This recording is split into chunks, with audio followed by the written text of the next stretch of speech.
안녕하십니까. 메신저 주스 김석규입니다. 첫 순서는 서울동아교회 김영주 목사님, 경주남부교회 김상전 목사님, 울산 호계교회 김병문 목사님을 인견합니다. 성령 충만한 신실한 믿음의 사람을 알아보는 방법을 알려주십니다. 우리 교회는 1958년도 6월 22일 홍선영 장로님의 사제를 들어서 교회가 설립되었습니다. 장로님은 이북에서 공산군에게 징집당했지만 그가 탈출해서 국군에게 포로가 되어서 거제도 포로수용소에서 생활하셨습니다. 밤에는 공산당이 통치하고 낮에는 미군이 통치하는 곳이 바로 포로수용소였습니다. 그런데 그 가운데서도 천막교회를 장로님은 시작하셨습니다. 한 300명까지 모여서 예배를 드렸다고 합니다. 그리고 이제 석방되어서 남한 땅에 정착하게 되었습니다. 이 나라가 기독교가 아니면, 예수 그리스도가 아니면 이 땅에 미래는 없다고 그는 그렇게 생각했습니다. 장사해서 번 돈 가지고 자재 사고 인구들 임금 주고 매일매일 그걸 반복하면서 교회를 짓다가 1958년도 6월 22일 날 완공되고 입당 예배를 드린 것이 우리 교회 시작이었습니다. 그리고 한 7, 8년 뒤에 그는 숭덕 여자 중고등학교를 세웠습니다. 교회는 웅덩이와 같다. 그러나 학교는 흐르는 시냇물과 같다는 거예요. 3년 혹은 6년이 지나면 흘러가 버린다는 거예요. 가장 감수성이 예민한 그 시기에 이 복음이 들어간다면 이 땅은 달라질 것이라고 생각했고, 그 중에서도 신앙이 있는 건강한 생활을 가진 어머니들이 이 땅에 세워져야 된다고 생각했습니다. 그래서 여자 중고등학교를 세운 겁니다. 그들에게 기독교 세계관을 가르치기 시작했습니다. 채플이나 예배를 가보면 교회 중고등부 무슨 수련회 하는 것 같아요. 가본 분들은 감동 그 자체입니다. 그들이 신앙을 갖든 안 갖든 상관없이 그들이 들었던 그 생명의 말씀들이 씨앗이 되어서 그들이 자라면서 좋은 어머니가 되고, 그들의 삶에 위기가 올 때 그 자녀들을 기를 때 믿음으로 길러나가는 모습들이 바로 오늘에 이르게 된 것입니다. 여러분, 우리가 문제만 바라보면 선택이 뻔해요. 원망과 불평밖에 없어요. 좌절과 절망밖에 없어요. 그러나 여기까지 오기까지 도와주시는 그 하나님을 생각하면 오늘 내가 어떻게 살아야 될지, 어떤 선택을 해야 될지, 이 선택이 달라진다는 것입니다.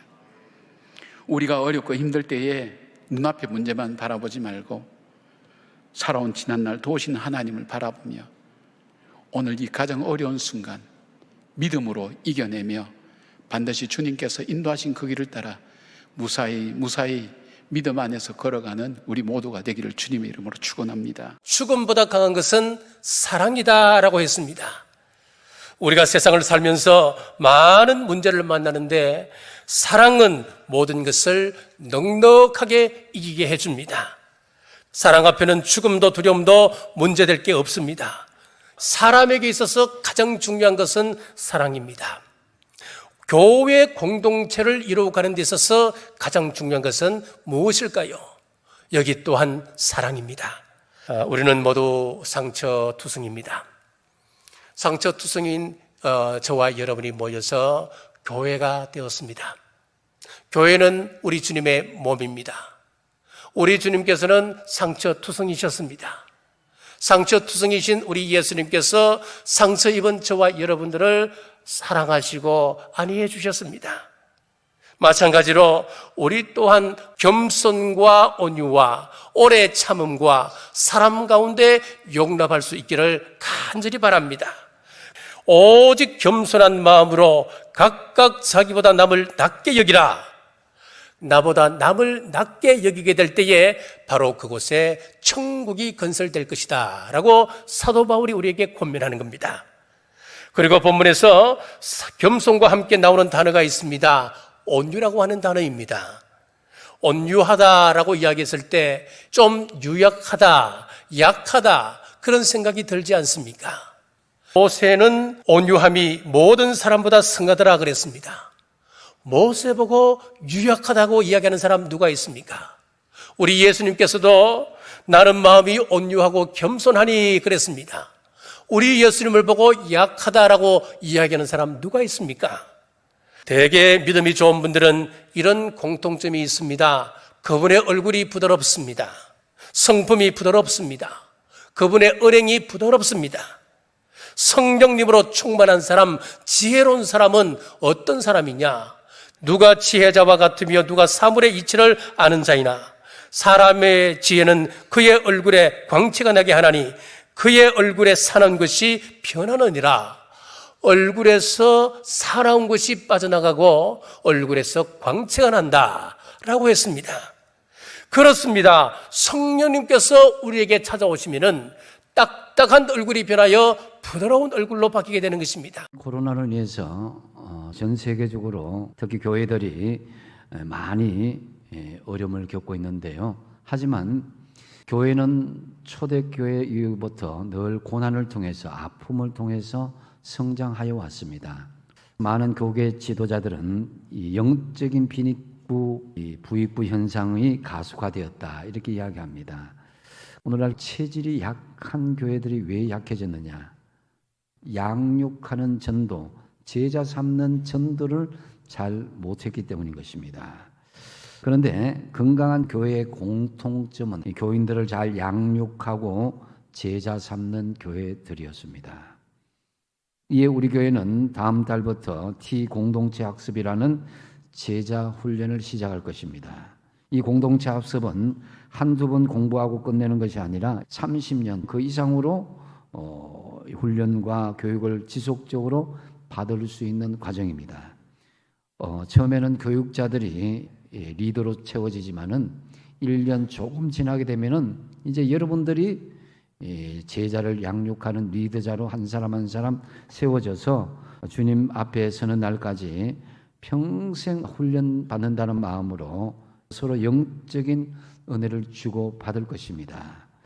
여러분 제자 훈련이라는 것은 여러분이 배운 것을 여러분의 가정에 또 여러분의 삶의 현장에 보여주는 것도 포함됩니다. 예수님은 3년 반 동안 12명의 제자를 통해서 세상을 변화시켰습니다. 수백 명, 수천 명을 모아놓고 교육시킨 것이 아니라 온전히 구원받는 한 사람을 통해서 많은 사람들이 변화받는 그 모델을 잘 보여주신 것이죠. 골로새 교회는 바울을 통해서 복음을 받았던 에바브라를 통해서 시작된 가정교회, 소그룹 모임에서 시작했습니다.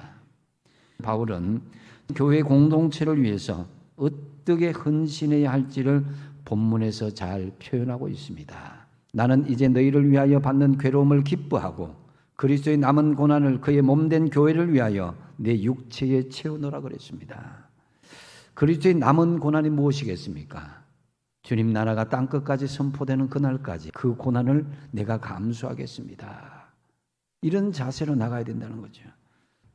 바울뿐만 아니라 오늘날 우리도 그렇습니다. 복음 때문에 그리스도의 남은 고난에 참여하고자 하는 이 자세가 있어야 하는 것입니다. 메신저 뉴스 두 번째는 부산 지역 세 분 목사님을 연결합니다. 애간교회 조성일 목사님, 항서교회 나혜천 목사님, 부산 진교회 신추우 목사님입니다. 비싼 요금을 다 지불하고도 서비스의 절반도 이용하지 못하는 어리석은 유람선 승객의 비유를 들려주십니다.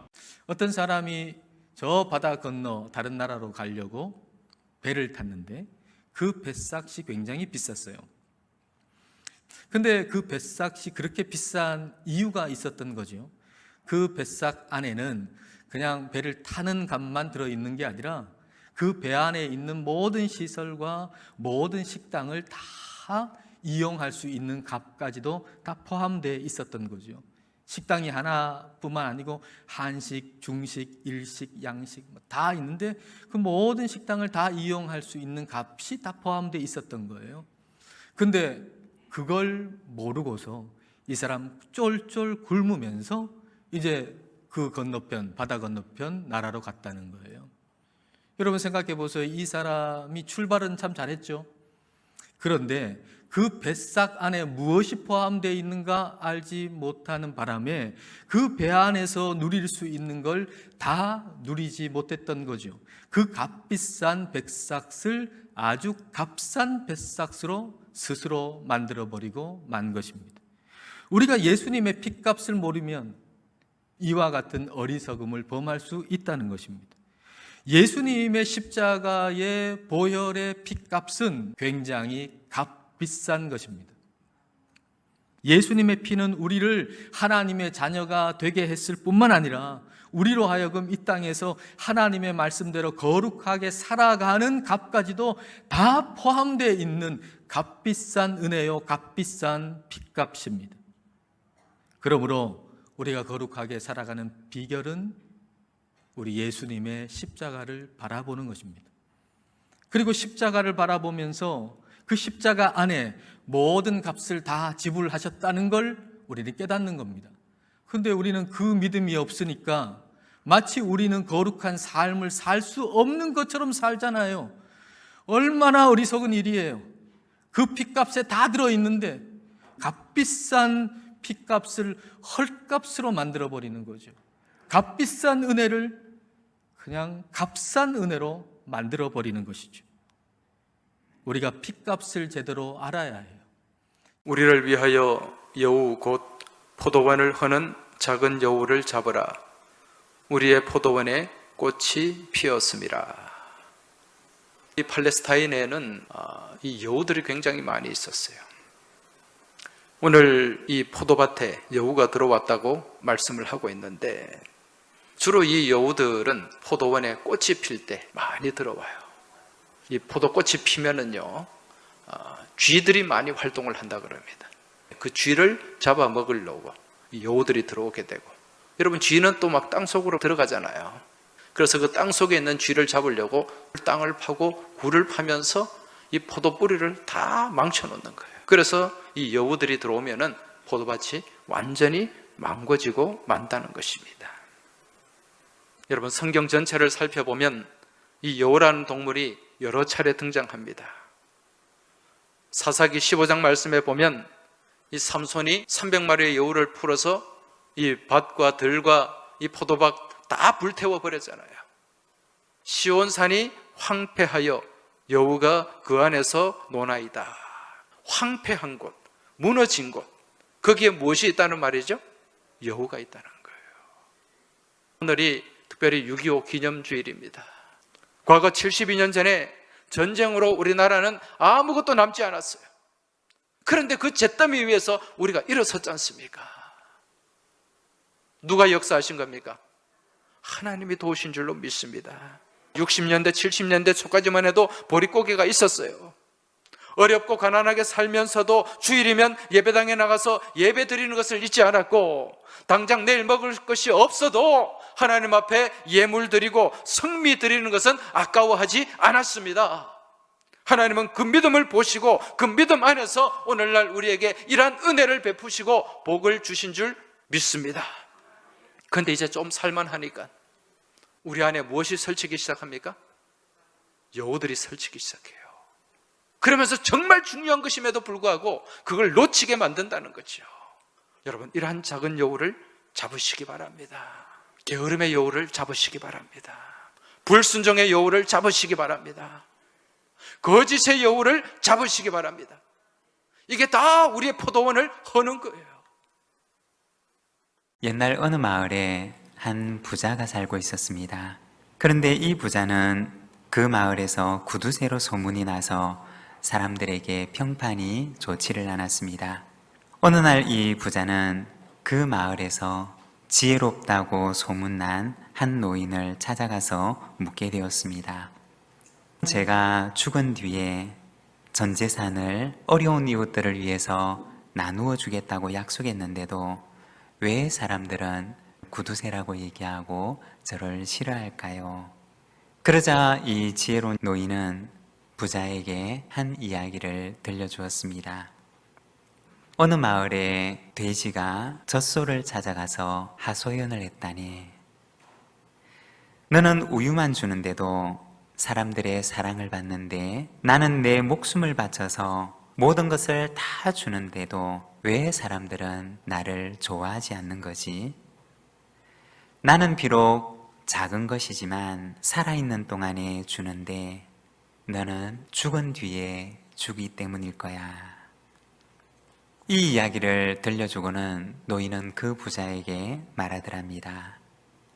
작고 하찮은 일이라도 오늘 하는 것이 나중에 큰 일을 하는 것보다 더 중요한 것이라네. 작년 5월부터 우리 교회는 이웃에 있는 수정동 성결교회와 함께 한 지붕 두 가족 생활을 하고 있습니다.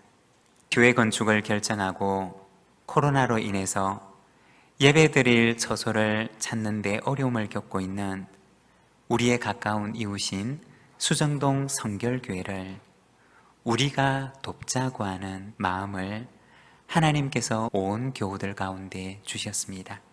작은 불편이 있지만 하나님께서 더 큰 사명을 맡기시려고 우리들에게 주셨던 착한 마음이었음을 저는 믿습니다.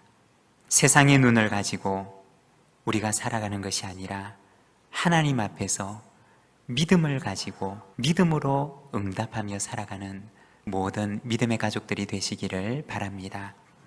그리하면 하나님께서 더 크고 위대한 일에 우리를 하나님의 동력자로 삼아주실 줄로 믿습니다.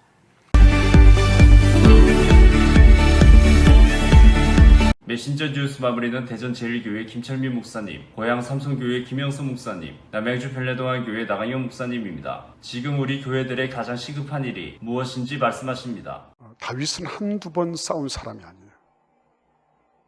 그럼에도 불구하고 오늘 이 그일라 전투는 우리가 기억할 만한 전투예요. 왜냐하면 그가 싸우지 않아도 될 싸움이었으니까.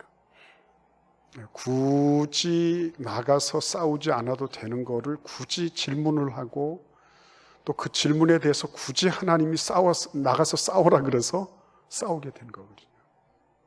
다윗도 뭐가 유리한지 뭐가 불리한지 알고 있습니다. 그럼에도 불구하고 그 길을 걸어가는 거예요.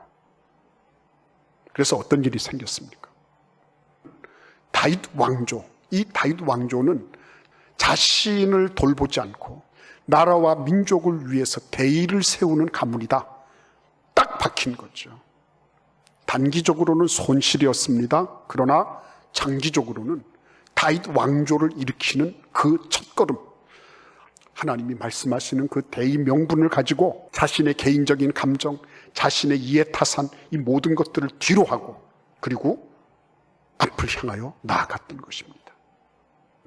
우리 교회가 빛과 소금의 역할을 감당하기 위해서 세상을 향하여 나가는 것, 참 귀한 일이라고 생각합니다. 지금도 그런 일을 위하여 기도하고 계신 분들이 계신 것을 참 고맙게 생각합니다.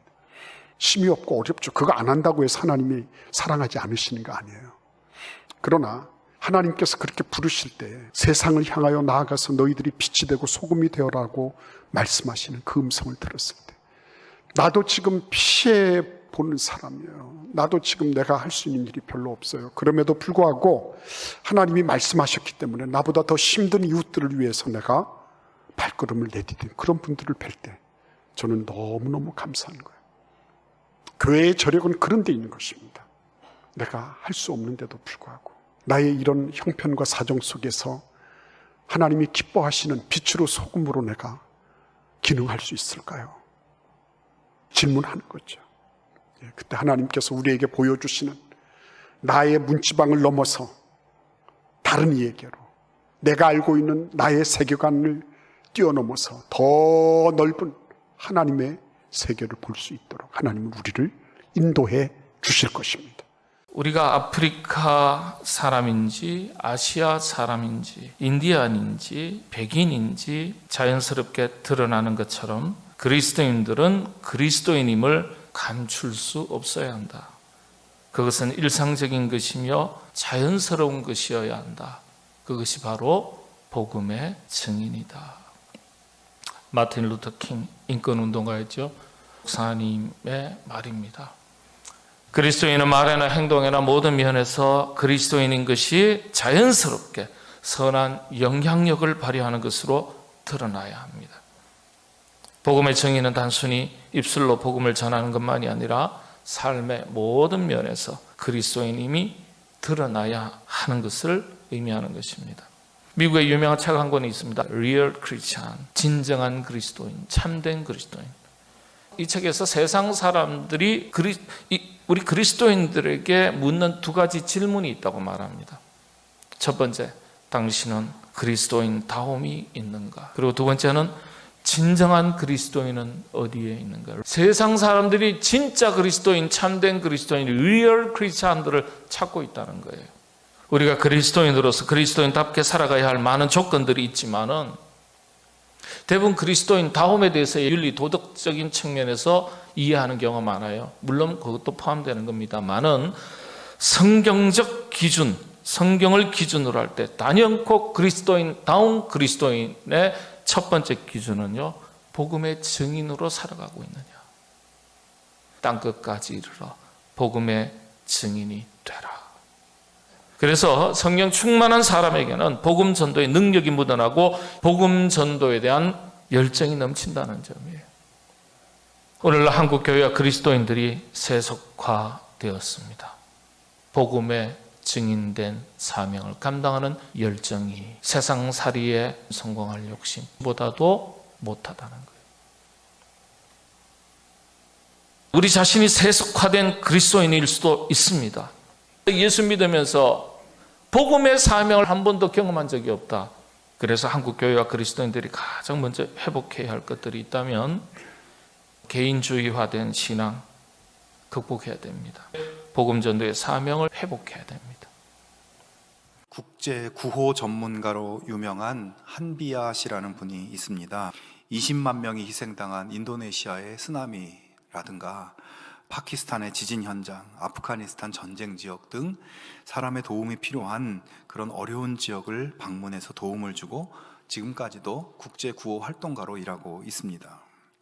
근데 이분이 어떤 방송에 나와서 자신의 인생에 정말 중요한 전환점이 되었던 이야기를 하나 해 주었습니다. 그의 아버지는 유능한 기자 출신이었고 그래서 어린 시절을 유복하게 보냈지만 중학생 때 아버지가 돌아가시면서 집안 형편이 굉장히 어려워져서 대학에 진학할 수가 없게 되었다고 합니다. 그런데 이제 명문대에 다니는 한 남학생이 한비아 씨를 계속 따라다니고 그래서 처음에는 자기는 대학도 못 갔기 때문에 이 명문대생 남자친구가 쫓아오는 것이 부담스러워서 거절했지만 하도 쫓아다니니까 결국 교제를 시작하게 되었다고 합니다. 하루는 남자친구 집에서 그 아들이 사귀는 사람이 어떤 사람인지 궁금해서 이 자매를 집으로 초청을 하게 되었다고 해요. 그러다 남자친구의 어머니가 질문을 하나 했다고 합니다. 너 어느 학교에 다니냐 하는 질문이었습니다. 저는 지금 학교를 다니지 않고 있는데요 라고 이야기를 했다고 해요.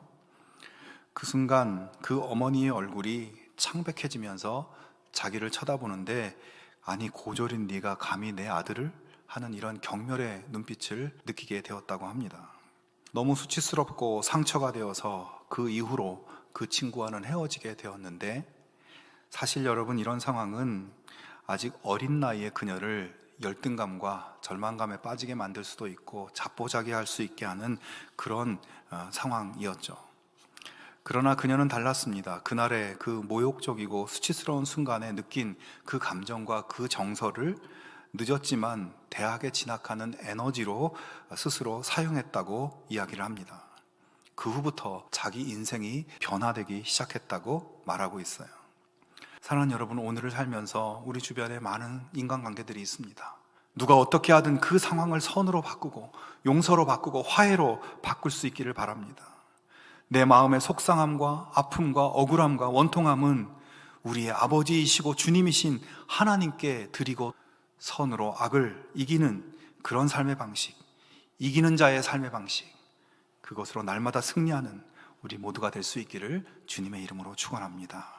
아홉 목사님들의 말씀 전체를 들으실 수 있도록 전부 링크해 두었습니다. 아직 메신저 뉴스 구독을 누르지 않는 시청자님이 계시면 지금 구독과 좋아요, 알림 설정까지 부탁드립니다. 다음 주까지 안녕히 계십시오. 메신저 뉴스 김성욱입니다.